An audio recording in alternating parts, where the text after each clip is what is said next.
మన్యం వీరుడు అల్లూరి సీతారామరాజు జయంతి వేడుకలను కూడా సాంస్కృతిక శాఖ అధికారులు అవినీతి వేదికగా నిర్వహించడానికి సిద్ధమైపోయారు. ప్రభుత్వం మారినా పద్ధతి మారకపోవడం చూసి కళాకారులు ముక్కున వేలేసుకుంటున్నారు. జూలై 4వ తేదీన అల్లూరి జయంతి ఉత్సవాలను నిర్వహించడం కోసం పాత తేదీతో పదవి విరమణ చేసిన డైరెక్టర్ సంతకంతో 4 లక్షల రూపాయలు లాగేశారు. వాస్తవానికి అల్లూరి విగ్రహం దగ్గర ఏర్పాట్లకు అంత మొత్తం అవసరం లేదు. అక్కడ ఒక బుర్ర కథకు, పూల డెకరేషన్ కు అంటూ 4 ఏజెన్సీ అకౌంట్లలోకి 4 లక్షల రూపాయలను మళ్లించారు.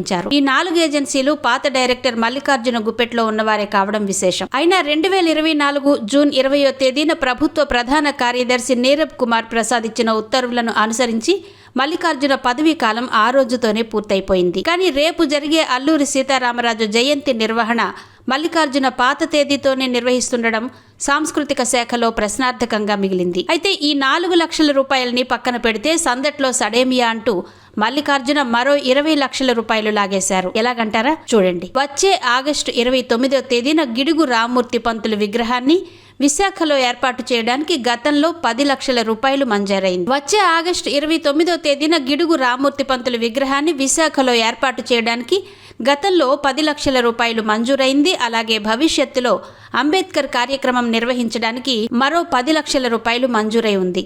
అయితే ఈ 2 కార్యక్రమాలు ఎవరు నిర్వహిస్తారో తెలియదు గాని మొత్తం 20 లక్షల రూపాయలు పాత డైరెక్టర్ అయిన మల్లికార్జున సంతకంతోనే విడుదలైపోయాయి.